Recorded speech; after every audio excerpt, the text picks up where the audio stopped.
P. Farrell, and if this seems to cut in and out when I start the recording, so hello again, everybody. This is Joseph P. Farrell, and we are going to start now with our 5th webinar on Islam and the critical scholarship that has been produced in Islam. So let me get the screen share started.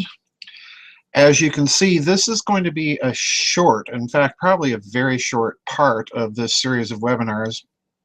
As I indicated previously at the very beginning of this series, I decided rather than to make one very long webinar, which might be difficult for people wanting to find certain particular pieces of information, to divide it up into different portions, some of extended length and then some very short, like today's webinar. Today is part 5, and we're critiquing the Sirah, that is to say, the conventional narrative or history that is presented by Muslim orthodoxy, the Sirah being, of course, the biography or life of Muhammad. And as you can tell from the title here, the main critique we have is, did the figure or the character that we think of as Muhammad even really exist? And we've already encountered in the previous webinars, particularly beginning with webinar 2 up to the last one, part 4, a body of critical scholarship that seems to undercut most of the claims of the historical narrative of the early beginnings of Islam that are more or less accepted by most Muslims. Now, pardon me, this is going to be, as I said, a very short webinar. Now, in this portion of our webinar on scholarship concerning Islam, we are simply reviewing our own examinations of Islam by summarizing the excellent review of the same scholars that we've reviewed and their scholarship given by Robert Spencer in his book, pardon me, Did Muhammad Exist? Since this book, as we indicated initially in the first webinar, forms a kind of template or scaffold for our own review, and since it consults many of the same critical scholarship and articles that we've reviewed and referenced in our own webinars by direct citations from them, I thought it would be appropriate here in this webinar to review Spencer's work and his conclusions from these scholars. Now, in my personal view, having reviewed many of these works, I read well over 1,000 pages of scholarship in order to prepare for these webinars. I think that Spencer has accurately summarized these studies. So as you can tell, we're only going to be talking with, over here, with 4 slides, and I'm simply going to be quoting the actual summary that Spencer himself reaches in the end of his book. So I would like to read these to you so that you can reference them yourself. If any of you decide to go out and study these matters further, you'll have a bit of a guide as to where to find some of these things. Now, Spencer summarizes the weight of the most recent Islamic critical scholarship in the following way. Quote, no record of Muhammad's reported death occurs in reported death in 632 appears until more than a century after that date. And this we've already seen when we have referred to the various collections of the hadith that began to be assembled about a century after that date by Ibn Ishaq. Quote, a Christian account, apparently dating from the mid-630s, speaks of an Arab prophet armed with a sword who seems to be still alive. Now note, this was the Doctrina Jacobi referred to in the second webinar, and again, I have to apologize for the missing letters. I've been having all sorts of computer problems lately. Quote, the third point he makes is the early accounts written by the people that the Arabs conquered never mention Islam, Muhammad, or the Quran. They call the conquerors Ishmaelites, Saracens, Muharun, and Hagarians, but never Muslims. And then, quote, the Arab conquerors in their coins and inscriptions, and recall the review that we did in the third webinar, don't mention Islam or the Quran for the first 6 decades of their conquest.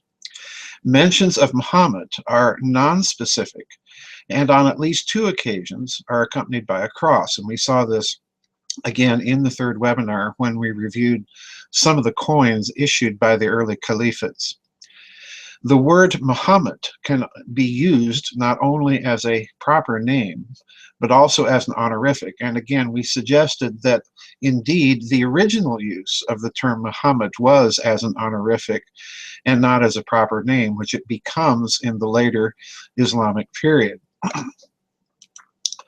Then he goes on to say, quote, the Quran, even by the canonical Muslim account, was not distributed in its present form until the 650s. And here he's referring to the alleged recension of Uthman in 653. You recall this from the second webinar and our chronological table.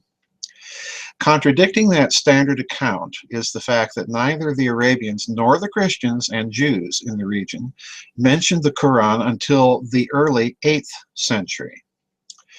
And then during the reign of the Caliph Muawiyah, 661 to 680, the Arabs constructed at least one public building whose inscription was headed by a cross. And you'll recall that we mentioned this bathhouse that was constructed in Palestine, and this is indeed what Spencer is referring to.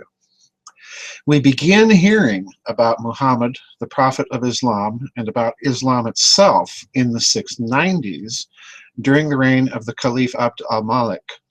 Now, recall that it was indeed in 691 that the Dome of the Rock was erected, and we spent a great deal of time in the previous webinar reviewing the philological scholarship of Christoph Luxemburg and his conclusions that the Arabic inscriptions really do not appear to refer to an individual named Muhammad at all, but rather that this is an honorific term, as is the term Abdullah used for Jesus, son of Mary.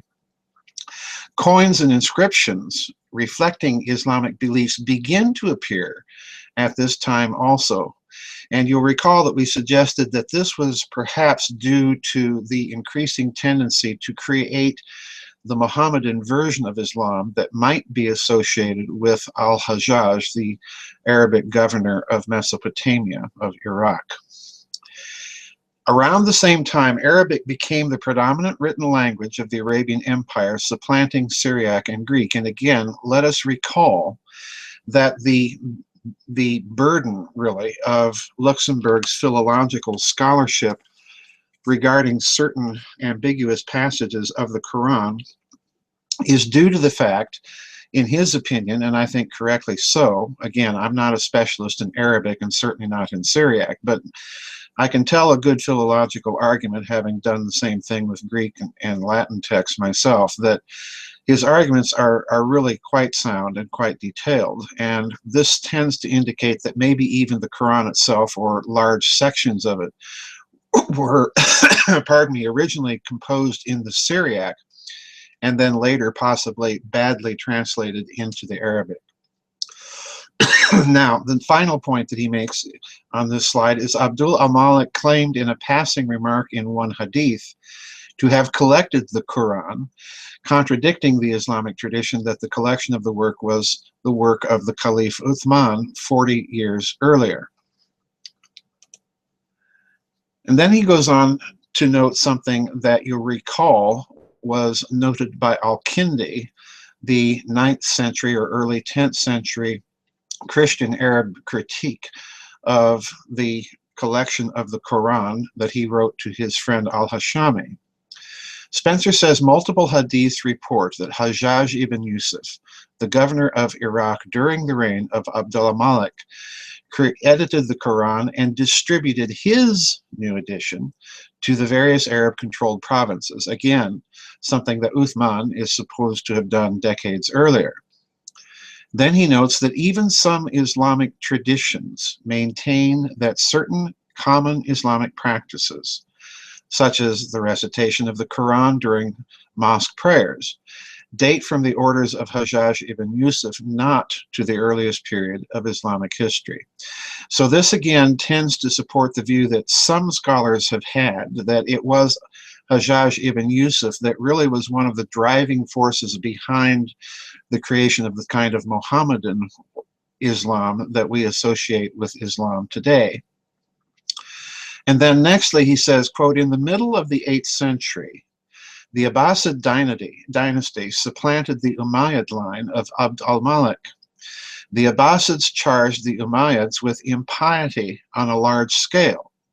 In the Abbasid period, biographical material about Muhammad began to proliferate. And let's note that what he means here is, again, the biographical material that we find represented in the collections of the Hadith. The first complete biography of the Prophet of Islam finally appeared during this era, at least 125 years after the traditional date of his death. And here what he's referring to is that all-crucial biography, or Sirah, of Ibn Ishaq, which many Muslims dispute, but nonetheless which is the first biography, and it forms much of the material that you find in other collections of lives of Muhammad. And then finally, on this slide, he notes the biographical material that emerged situates Muhammad in an area of Arabia that never was the center for trade and pilgrimage that the canonical Islamic account of Islam's origin depends on it to be. And you recall in this respect, we referred to the crucial scholarly work of Dr. Patricia Crone and the conclusions that she made in her book on Meccan trade. Now finally, Spencer sums it all up this way, and I'm going to add my own much more radical reading of this situation after we finish this quotation. So please pay attention now. Quote, in short, the lack of confirming detail in the historical record, the late development of biographical material about the Islamic prophet, the atmosphere of political and religious factionalism in which that material developed, and much more, suggests that the Muhammad of Islamic tradition did not exist, or if he did, he was substantially different from how that tradition portrays him, unquote. And again, you'll find this in his book, Did Muhammad Exist? And all of these points are summarized from pages 205 to 207. Now let me stop before I continue with my observation immediately below about what he might have meant when he said substantially different from how that tradition portrays him. Because I suspect that what he's getting at here is, if you refer back to the Doctrina Jacobi, which did indeed explicitly mention a particular Arabian prophet who was still alive after the time that Muhammad was supposed to have died, that indeed there may have been a figure in history that was much like the later character of Muhammad portrayed in the Islamic tradition, a warlord who has led the Arabs into conquest by claiming divine prophetic rights. However, as we've also seen, the difficulty with this view, again, is that there's really, other than this one reference, there's really no other reference to coordinate it or back it up. In fact, most of the other references seem to suggest something very different about the earliest period of the Arab conquest and its relationships to what we might call Islam version 2.0. But now, let me get to my point here about Spencer's points. Because if we look at his points very carefully, we might be able to construct an even more radical interpretation or thesis.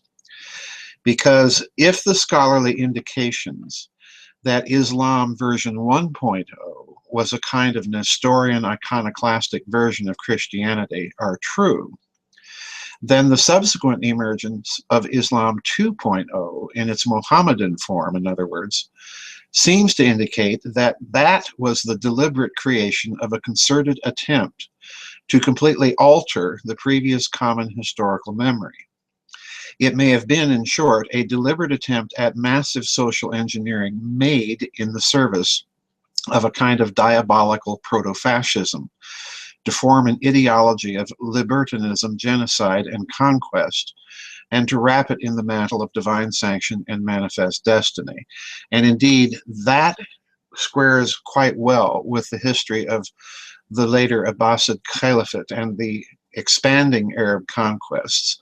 So you might be looking, in other words, at the creation, a deliberately political creation that was made in the service of empire as a means of cementing and solidifying the internal control of the areas that the Arabs conquered by forcing people to submit to Islam, either at the threat of death or ultimately, as we see in the development of Islam, by the payment of the jizya, or the poll tax. In other words, you finance your own servitude, basically, to the system. So now, with that wraps up this very short installment, because we needed to have this in our hands before we go to the next installment in these webinars, which is an actual but very brief look at some of the Islamic theology itself. You'll notice that what I've been doing is concentrating more on the history, because as I said in the very first two webinars, the history is really the prop to the theology. So I've tended to avoid polemical theology here, but we do need to take a brief look at it in the next installment of these webinars. So with that in mind, I'm going to stop this broadcast, and we'll see you in the next webinar, that is to say, on the flip side.